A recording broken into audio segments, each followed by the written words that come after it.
안녕하세요. 파산관제인 홍익필 변호사입니다. 이번 시간에도 개인 파산관제인 직무편람 부인 대상 지난번에 변제까지 했고요. 부동산의 매각은 어떤지 보겠습니다. 채무자가 파산 신청을 전후로 신청 전 혹은 신청 후에 선고 전까지 보유하고 있던 부동산을 매각하였다면 이는 채권자를 해하는 행위로 보는 것이 일반적인 입장이므로 채무자의 부동산 처분이 포함된 사안의 경우 부인권 행사 가능성에 비중을 두고 기록을 검토하고 자료를 수집해야 합니다. 채무자의 행위가 부인된 경우 그가 받은 반대급부가 파산재당에 현존한 때는 예를 들어서 3억짜리 부동산을 2억에 팔았어요. 헐값에. 그리고 매수인이 그 3억을 지금 매도인인 채무자한테 줬다. 근데 그 돈이 만약에 뭐 그 당시에 어떤 현금으로 돼 있었다. 그러면 당연히 물건을 갖고 오고, 그쵸? 상대방의 반환을 청구할 수 있겠죠. 반대급부로 인하여 생긴 이익이 지금 채무자가 그대로 갖고 있다는 이익의 한도에서 재단 채권으로서 그 권리 행사할 수 있죠. 자기는 물건 주면서 3억을 반환 무선 면제를 받아야죠. 현존하지 아니한 때는 이미 3억을 다 써버렸다. 부동산을 팔아서. 그 가액이 상한에 관하여 파산 채권자로서 권리를 행사할 수 있겠죠.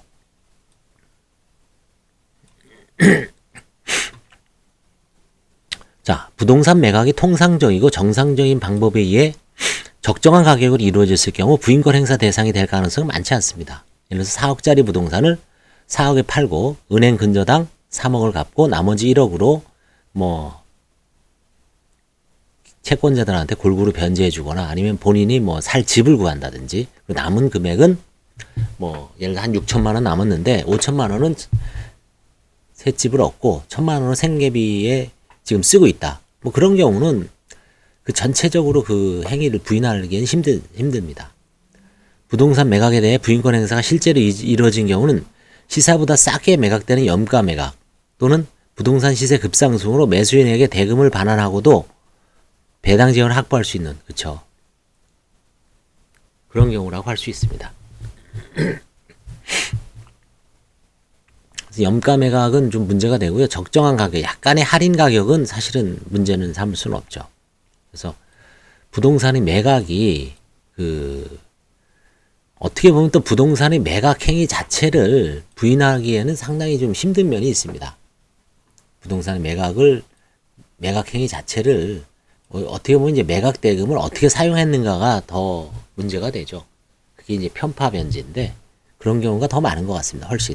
부동산 매각 자체를 염가로 이런 경우가 있었네요. 과거에 지금 기억나는 게 채무자가 오빠한테 부동산을 팔았습니다. 오빠가 이제 채무자가 그 강남 쪽에서 유명한 뭐 프랜차이즈 뭐 파스타 식당인가요? 이런 걸 레스토랑 같은 걸 오래 운영해 오다가 이제 뭐 부도가 났어요. 그래서 부동산이 좀 있었는데 성북구 쪽에 그 부동산을 이제 오빠한테 팔았습니다. 매매로. 그래서 따져보니까 오빠도 상당한 그 채무자한테 여동생한테 돈을 뭐 사업자금으로 좀 대줬죠. 한 1억 정도를. 그 찰나에 그걸 매매대금으로 포함시켜서 헐값에 부동산을 샀죠. 그래서 이제 오빠가 그 부동산 가액의 일부를 토해내는 걸로 이제 화해계약을 체결한 적은 있습니다. 주로 이제 염가 매각은 짜고 치는 거기 때문에 다른 사람한테는 염가 매각을 한국 사람들이 잘 안 해요. 그래서 부동산 값이 잘 안 떨어지는 거죠. 일반 공산품은 막 떨이로 팔고 뭐 근데 부동산은 절대로 거의 대부분이 그렇습니다. 뭐 IMF 같은 아니면 리만 사태 같은 충격파가 오지 않는 한 통상적인 거래에서는 염가 매각을 거의 안 합니다. 제가 한 사건 중에 최근에는 이제 그게 나중에 부동산이